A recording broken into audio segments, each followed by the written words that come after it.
ಅದರಿಂದ ಈ ಇಶ್ಯೂನಲ್ಲಿ ನಾನು ನೆನ್ನೆನೂ ಹೇಳಿದ್ದೀನಿ ನಮ್ಮ ರೈತ ಬಂಧುಗಳಿಗೆ, ಶಾಂತಿಯುತವಾಗಿ ನಿಮ್ಮ ಪ್ರತಿಭಟನೆ 500 ದಿನ ಏನು ಮಾಡಿದ್ದೀರಿ ಅದು ಮುಂದುವರಿಸ್ಕೊಳ್ಳಿ.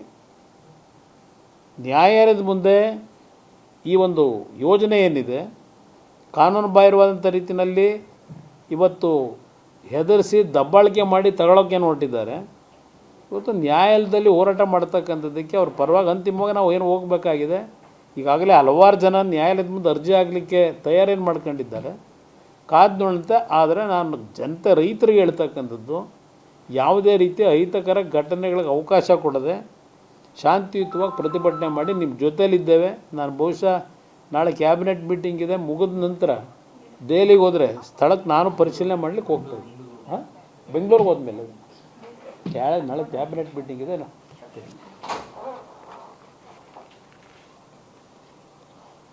ಅದರಿಂದ ನಾನು ತರಾತುರಿ ನಿಮ್ಮಲ್ಲಿ ಬಂದ ತಕ್ಷಣ ಏರ್ಪೋರ್ಟಿಂದ ಬಂದವ ನಿಮ್ಮನ್ನು ಕರೆದ ಉದ್ದೇಶವೇ ಪಾಪ ಅಲ್ಲಿ ಆ ಹೆಣ್ಮಕ್ಳ ಹೆಸರನ್ನೆಲ್ಲ ಸೇರಿಸಿ ಅವ್ರ ಮನೆ ಬಿಟ್ಟು ಓಡೋಗ್ಬೇಕೀಗ, ಯಾವಾಗ ಬಂದು ಅರೆಸ್ಟ್ ಮಾಡ್ತಾರೋ ಅಂತ ಹೇಳಿ.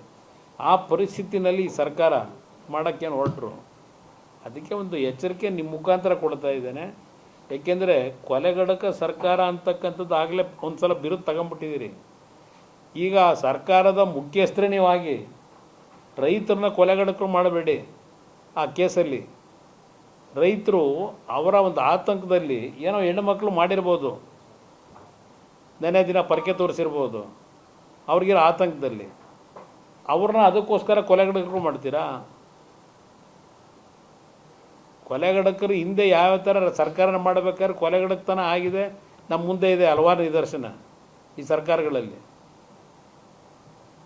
ಅದರಿಂದ ಈ ರೀತಿ ರೈತರನ್ನ ಕೊಲೆಗಡಕರು ಮಾಡಲಿಕ್ಕೆ ಹೋಗಬೇಡಿ, ಸುಳ್ಳು ಆರೋಪಗಳನ್ನು ಮಾಡಿ. ನಾವು ಮಾಡಬೇಕು, ಮಾಡ್ತೀವಿ. ನಾವು ರೈತರ ಪರವಾಗಿ ಇರೋದು. ರೈತರು ಯಾವುದೇ ಒಂದು ಸಮಸ್ಯೆಗಳಿದ್ದಾಗ ಅವ್ರ ಪರವಾಗಿ ನಾವು ಧ್ವನಿ ಎತ್ತಿದ್ದೀವಿ. ರೈತರು ಆತ್ಮಹತ್ಯೆ ಮಾಡ್ಕೊಂಡಾಗ ಇಡೀ ರಾಜ್ಯದಲ್ಲಿ ನಾನು ಪಕ್ಷದ ವತಿಯಿಂದ ಆರ್ಥಿಕ ನೆರವು ಕೊಟ್ಟಿರ್ತಕ್ಕಂಥವ್ರು. ನಾವು ಆತ್ಮಹತ್ಯೆ ಮಾಡ್ಕೊಂಡಾಗ ನರಗುಂದ ಲಾಠಿ ಚಾರ್ಜ್ ಆಯಿತು.